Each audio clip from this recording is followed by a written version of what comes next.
Here from Preshit.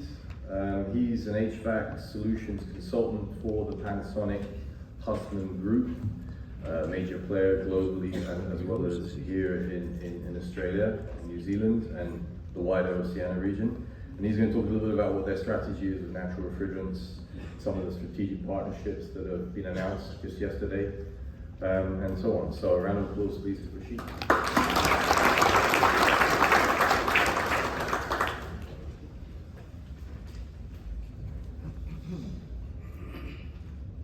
Yeah, thanks, Mark, and good morning, everyone. Yeah, I'm representing Panasonic and Hussmann here. For people who don't know, Panasonic is a market leader and a global leader in terms of quality appliances, including air conditioning products as well, both for commercial and residential applications. In this presentation, my focus will be more on, so we've heard quite a lot about industrial applications. We've spoken a lot about large commercial applications, but here my focus is more on the other side of things, which is the residential and the small to medium-sized commercial applications. So when we look at the natural refrigerants, the two main refrigerants in that sort of that small residential to commercial market, we'll talk about R290 and of course CO2. So CO2 is used more for the hot water heat pump applications, and R290 is more for, or R290 is basically for everything. So you talk about space heating and cooling, you talk about hot water heat pumps, etc., etc. The other thing which we found is these natural refrigerants, typically the R290 and CO2, have been pretty successful in Europe. So if we look at sort of why these have been successful in Europe, I think the most important thing that we know about is the F-gas regulation. The F-gas has put import limits on high GWP refrigerants, and which has a fall-on effect on the amount of refrigerant which comes into these European countries or even UK, as a matter of fact, which then gives rise to price increases for these high refrigerant, high GWP refrigerants. So here I've got a classic example of R410A, which till some time ago was a very common refrigerant to be used in residential and light commercial applications. And we can see that the price of R410A over a period of, so from 2014 to 2025, it's gone up more than 5 times. And similarly, I think the same thing we are seeing in New Zealand as well. So New Zealand also, the price increase has been substantial. I think yesterday one of the presenters mentioned about it. So that is one of the major reasons for end users, contractors, etc. to look at that option. The other criteria which comes in, high efficiency products. So I think there has been a demand for high efficiency products, not just in Europe, I think everywhere. We talk about that in Australia as well, quite a lot. CSR has sort of helped in that transition as well. A lot of corporates actually have started talking about using more refrigerants with lower GWPs, etc., etc. Building rating systems, you talk about green or LEED, etc. They also have they've put criteria or the number of points. You get more points if you go in for natural refrigerants rather than or low GWP refrigerants as compared to refrigerants with higher GWP. And the last thing, which is probably one of the biggest things which has helped Europe, is rebates, the government rebates that we've seen. There have been classic examples where basically people, or in most of the countries in Europe, where end users have been able to upgrade to these low GWP refrigerant systems just because of the rebates that the government provides there. So if we look at products application wise, I think if you look at Australia as well, we can see a lot of CO2 and R290 products coming up for the hot water heat pump applications. domestic applications, and yeah, there are quite a lot of rebates which are available, and yeah, that's picked up quite a lot. The second thing which sort of in Europe it has become popular is the hydronic R290 system. Now Europe traditionally had boilers and radiators, etc., etc. So it was easier for them to transition from the boilers to heat pumps. But yeah, that's probably something, here I'm just talking about monoblock systems. So yeah, that is something that Australia can accept and can probably look forward to, because that is going to be the future. The other application is commercial and industrial applications where heat pumps, again, I think yesterday we've spoken quite a lot about heat pumps, but yeah, R290 based heat pumps have been pretty popular in Europe and UK. If you look at case studies, I think Jan yesterday mentioned about the domestic CO2 heat pump market in Japan. So in Japan, basically, I think in March 2025, I think, they crossed more than 10 million cumulative units sold in CO2. And yeah, thankfully, Panasonic has been a big part of that as well. So Panasonic has sold more than 2.5 million units, CO2 heat pump units in that market. This has been more due to the sort of the partnership between manufacturers and energy providers as well. And the government rebates have also helped that in that transition quite a lot. If you look at the commercial application, this is just a classic example or a case study for a sort of a waterfront office building in Berlin, and 800 kilowatts cascadable systems used there using R290. And I think the best thing about this product is it is sort of has worked in spite of the extreme weather conditions in Berlin as well. If you come to our booth outside, we've got a QR code, and you can access the case study for more information on that. So how does this tie up with sort of what Panasonic is doing globally? So basically, Panasonic Group has committed to, so I think a couple of years ago, we launched what we call as the Green Impact Statement. And that's a global sort of trend that we are sort of trying to go through. So Panasonic Group has committed to reduce huge amount of CO2 emissions associated with our business, and we plan to make an impact on CO2 reduction in homes, towns, mobility, and supply chain, and accelerate towards carbon neutrality together with society. So our aim for 2030 is we aim to achieve net zero CO2 emissions for all Panasonic factories and offices globally. And the next thing is basically by 2050, we plan to achieve a 300 million ton reduction in CO2 emissions for our full value chain. And this 300 million tons equates to about 1% of the current total global emissions.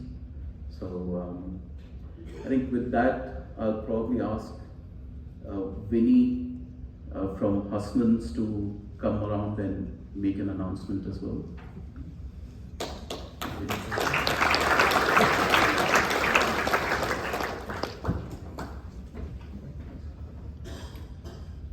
Thank you, Preshit, and thanks, Mark, for having me. I appreciate that. Some of you may know that Hussmann's over 116 years old, and in 2016 we got acquired by Panasonic, which is well over 100 years old as well. So whatever approach Panasonic and Hussmann takes is on the basis of very long-term commitment to the society we work in, and equally, whatever we're going to do in Australia has to go along the side. So when Preshit was talking about these commitments, they've actually got 4 deliverables. And the first 2 are very, very simple. Energy savings, that goes without saying, which is about the factories they own. Second one is about electrification, getting rid of those fossil fuels and replacing with renewable energy resources. But the next 2 that they really did and committed to, the third one was the hydrogen fuel cell. They invested a lot of money in driving the sustainability to go towards hydrogen fuel cells. And I know Ben Price is here, and again, we've already got that in Australia, so it's worth having a look at for somebody who really want to push the boundaries of going natural. But the fourth one is natural refrigeration. Now, very, very timely for the discussions we're having over the 2 days, and very important for Hussmann. So,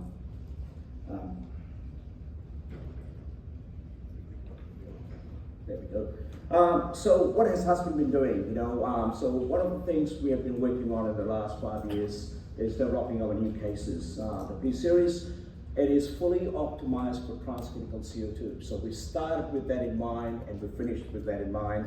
So it's been fully optimized for that.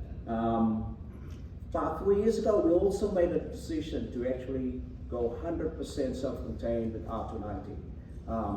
It was a no-no from the commercial team, but when we actually raised this with Panasonic, we said it will have an adverse effect on our business, but it's a long-term commitment. They fully supported it. So today, Hussmann only does natural refrigeration. Even Panasonic's food service products are all R290 as well. So again, that commitment just continues, and then we decided to launch Panasonic condensing unit for the small market. Now, it's been really, really good, but there were the low-hanging fruits that we could do. We wanted to do more for the industry, and we have to do more for the industry. And as such, we decided to look for partners rather than trying to develop things ourselves. How do we accelerate that natural refrigeration, which was one of the Panasonic's deliverables? So, we're proudly pleased to announce the strategic partnership between Hussmann and REFRA, which Mark's already mentioned. And REFRA is all about TCO2 with very proven track record in Europe and also R290 chillers and heat pumps.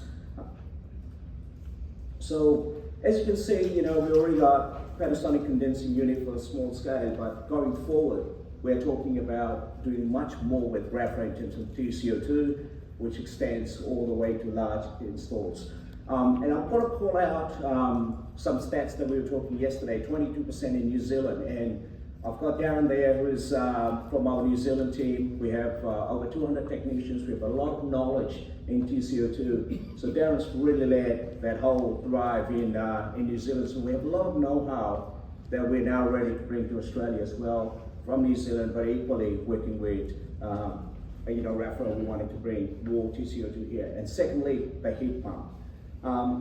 But I don't really want to, just talk about the products, but I probably want to talk more about why do I call it strategic partnership. And the reason for that is it has to be strategic. It's not just about the product. We are actually going to make sure that we're actually contributing to the industry. And one of the things we're looking at doing is setting up both transcritical CO2 and R290 training center in our Sydney facility.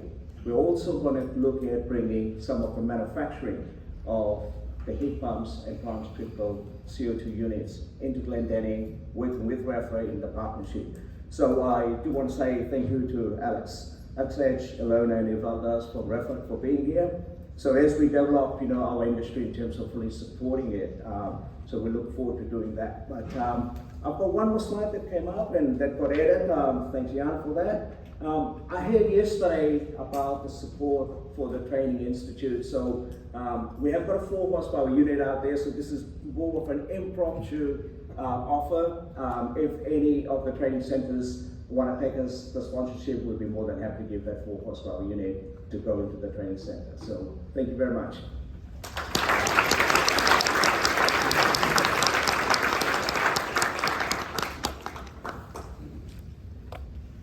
Okay.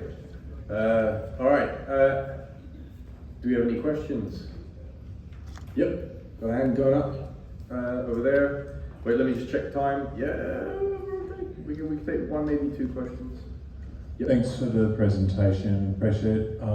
Question for Panasonic. I mean, Australia, we've talked about air to water heat pumps moving to naturals. Australia, I think we import about over 1 million split systems, air to air systems a year. What's Panasonic looking at for those solutions in terms of naturals, air to air systems, split systems specifically? That is not something that Panasonic at this stage we are looking at, because I think they're looking at more the monoblock sort of systems. In fact, globally also that's what our focus has been. So probably the 8-way systems is not currently what Panasonic is looking at. But there are plenty of players in the split ACs, market that are looking at propane, basically. But yeah, but they're targeting the European market, and they've had some announcements at recent trade shows. Just to give context. Any other? Can I just say that the No. No. No. Wait. Let's get someone else to get first. Sorry, no disrespect. It's just if there's someone else who wants to ask a question. Yeah, go ahead, Darren. I think it was Chris Paulson yesterday who mentioned that having broad manufacturing in-house enable them to sharpen their ability to provide, I think you use the term sharper service to their customers, but also develop in-house technical competency. Hats off to MD, but also hats off to Panasonic. This is not scripted, I'm saying this out loud. I think it's a real credit to anyone who brings onshore value-added manufacturing, particularly in the sustainability space. So well done to both.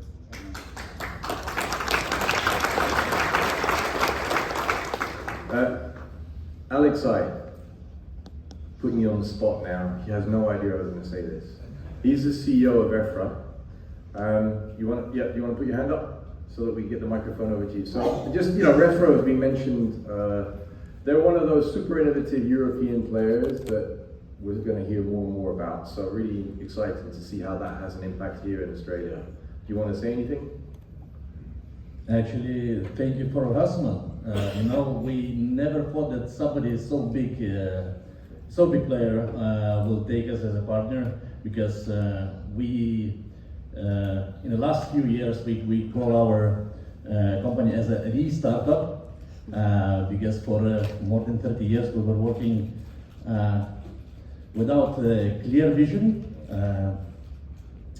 Natural refrigerants came to us naturally, I would say. 10 years ago we had a very, let's say, nice play game with some German partners to play some propane units. And we were young and crazy at that time to place. You're still young, by the way. And equally crazy. But yeah. And we placed 1.5 megawatt propane chiller into the German building. Which is running today, fine, no leakages. It didn't blow up, right? No. But actually it has 200 kilos of charge. All right, so super innovative company, and great that they're here. Jan, you want to say something? Thank you, Alexei. So yesterday we talked a lot about the propane commercial, industrial chillers, heat pumps, and now we have two massive players. You guys, between two of you, you have hundreds of installations, and when it comes to commercial propane. What is your take on the certification discussion we had yesterday? I will continue today. Thank you. He's right here. So the certificate in Queensland, you mean? Yeah. Okay. And beyond. I'm probably not the right person to talk about certification, because we've got a separate team which looks after certification. But I think someone mentioned yesterday that probably lining up the standards, so the Australian, New Zealand standards, lining up with the IEC standards, etc., would certainly help, because the products that we already have in Europe, it would be easier to get them down here that way. But yeah, that's the only comment I can make, I think. All right. Okay. A round of applause for the people.